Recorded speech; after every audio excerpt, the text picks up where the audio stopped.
10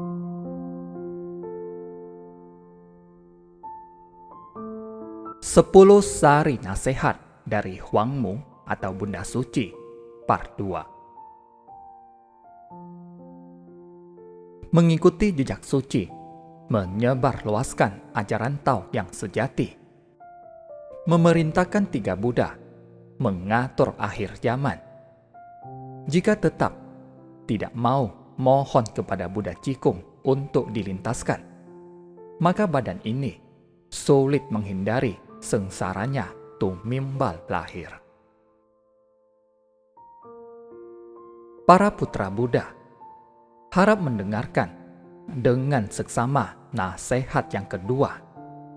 Saat ini adalah zaman ketiga, di mana kedahsyatan bencana tak terkatakan.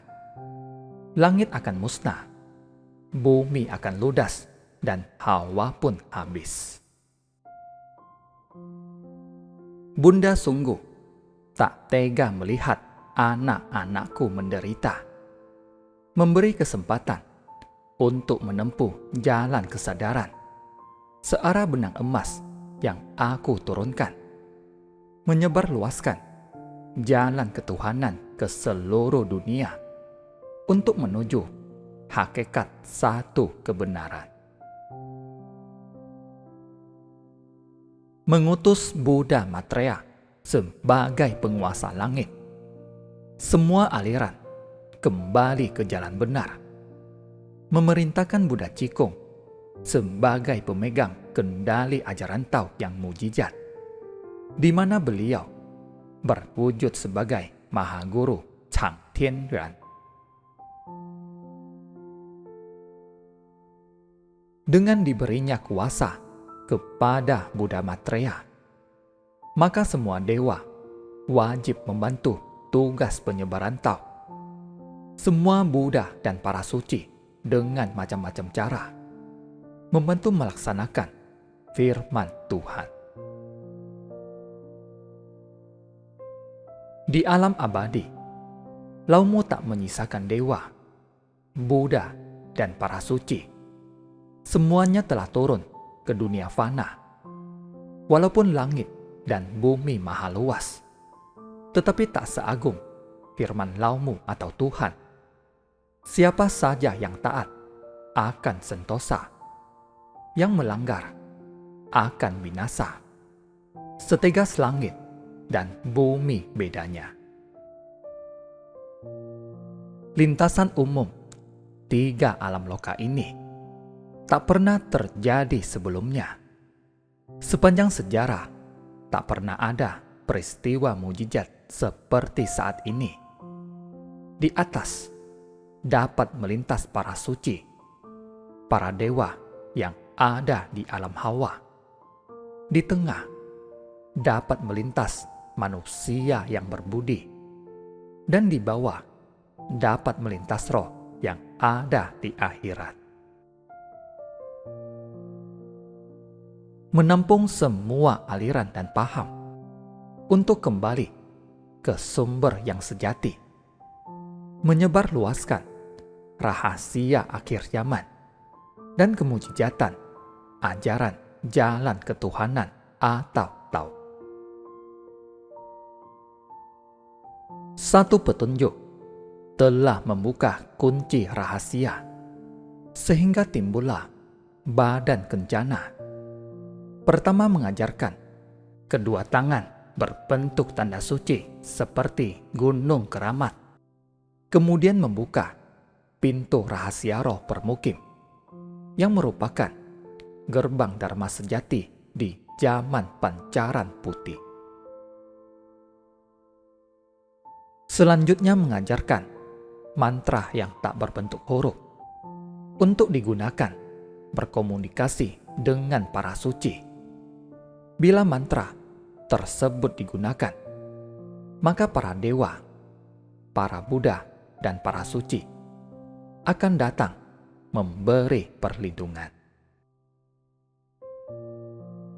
Setelah mendapatkan Tao, maka namanya telah mentereng tercatat di papan langit.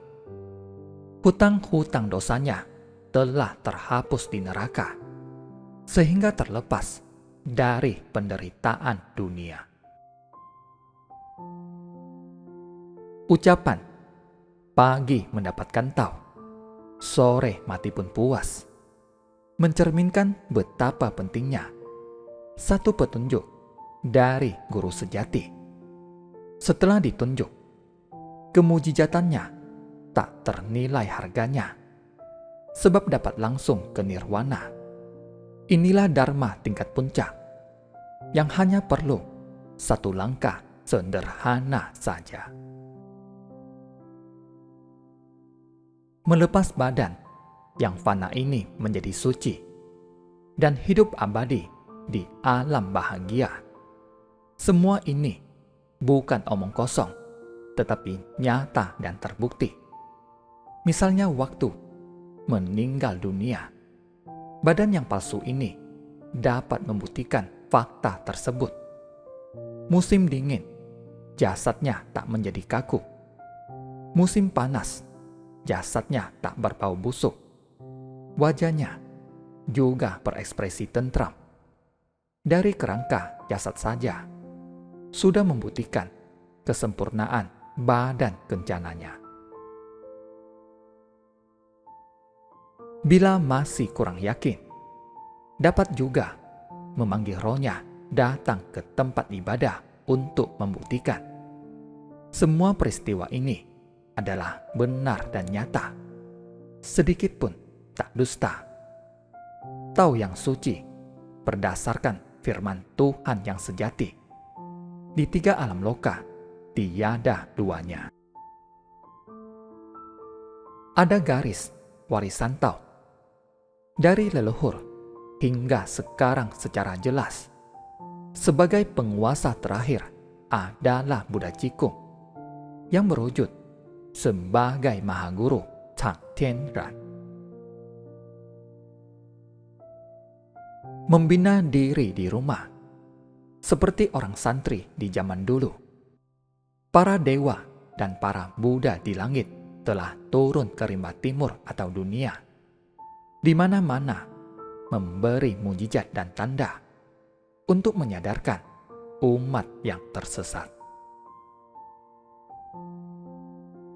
Atau datang di tempat ibadah dan meminjam raga, memberi sabda guna melintaskan para umat yang berbakat, mengemudi batara dharma, mengarungi lautan penderitaan, guna menolong umat dunia.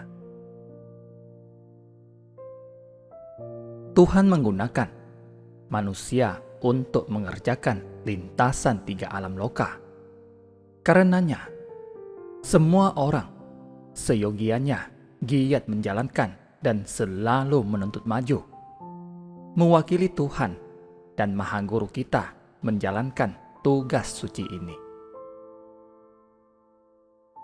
Tau dapat berkembang bila manusia menyebarluaskan, sedangkan manusia dapat menjalankan tugas ini dengan lancar bila direstui oleh Tuhan. Di bawah restu Tuhan, manusia dapat dengan lincah melaksanakan tugas suci dan berbuat jasa. Sebenarnya, membuka ladang untuk menyebarluaskan ajaran Tao sudah lama. Namun sulit menemukan kader yang benar-benar menjalankan Tao yang sejati. Saat ini, Tao sejati dalam keadaan setengah gelap dan setengah terang. Sebab itu, Bunda menurunkan 10 nasihat ini untuk menyadarkan para putra sejati. Dianjurkan anak-anakku mengetahui bahwa membina diri dengan Tao tak lepas dari menyebarluaskan ajarannya dan melintaskan orang lain untuk ikut memeluknya. Dengan hati yang lembut, tak jemu-jemunya menasehati orang lain, harus menegakkan semangat dan cita-cita setinggi langit untuk menjalankan.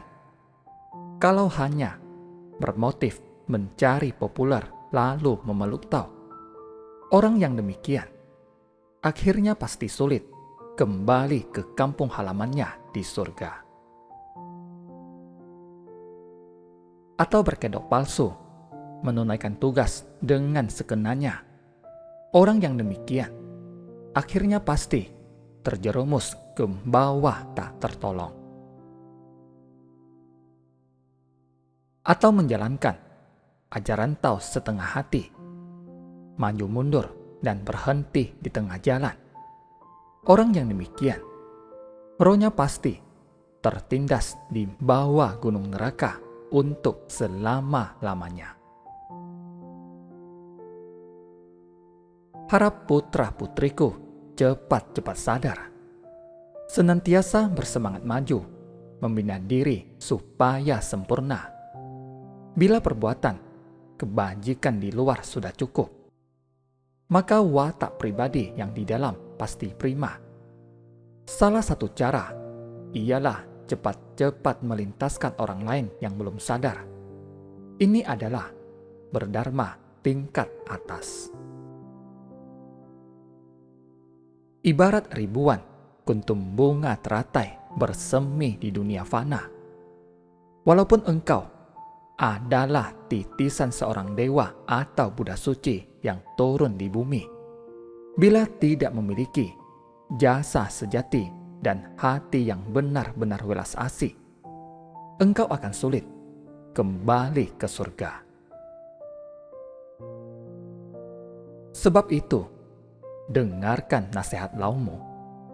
Bangkitkanlah semangat ingin maju, karena pelan selangkah saja sudah sulit menegakkan jasa pahala. Sebagai pemimpin dan pemilik tempat ibadah, sungguh besar tanggung jawabnya. Seorang saja yang berbuat bodoh bisa mengakibatkan puluhan ribu orang terjerumus salah. Dengan demikian, akibatnya bukan cuma merugikan diri sendiri, juga merugikan orang lain. Bila seorang saja bijaksana dan mempunyai wawasan luas, ia dapat memimpin umat lainnya juga membina diri ke arah sempurna. Sebagai petugas atau pemilik tempat ibadah, harus tahu dirinya juga seorang pemimpin. Karenanya, harus lebih membulatkan tekad dan semangat untuk rajin melaksanakan tugas yang menjadi tanggung jawabnya. Memikirkan dengan cara yang terbaik agar dapat menolong umat yang tersesat ke pantai bahagia, dengan cara yang tepat pula agar dapat menyadarkan umat menemukan hati nuraninya. Hati ini harus sejernih mega, tekadnya harus langgeng seperti sungai yang mengalir. Banyak cara dan akal untuk menyesuaikan diri dengan keadaan. Dan jangan patah semangat. Semuanya harus berpedoman kepada hakikat kebenaran. Membersihkan sifat tamak, pemarah, dan bodoh. Berakarlah pada ketenangan rohani. Jasanya kian besar, maka ancaman jatuh kian besar pula. Sebab itu, jangan lengah sedikit pun. Ibarat naik ke puncak gunung. Bila jatuh, akan masuk ke jurang yang dalam sekali. Atau terbang tinggi. Bila jatuh, akibatnya pasti fatal. Jangan beranggapan dirinya sudah pandai. Ternyata juga berbuat bodoh. Sering-seringlah mempertimbangkan dahulu baru bertindak, dan perbuatannya harus sejalan dengan ucapannya. Sebagai pembina sejati, harus sering-sering mawas diri dan tidak melanggar semua pantangan. Melaksanakan ajaran yang benar akan naik ke surga dan hidup bahagia. Tidak mentaati dan bertindak sesuka hatinya akan mengakibatkan dirinya masuk ke neraka. Demikianlah nasihat kedua dari Laumu. Harap putra Buddha sekalian mencamnya dengan baik-baik. 3 cerdik pandai atau sancai boleh istirahat sejenak, kemudian melanjutkan lagi.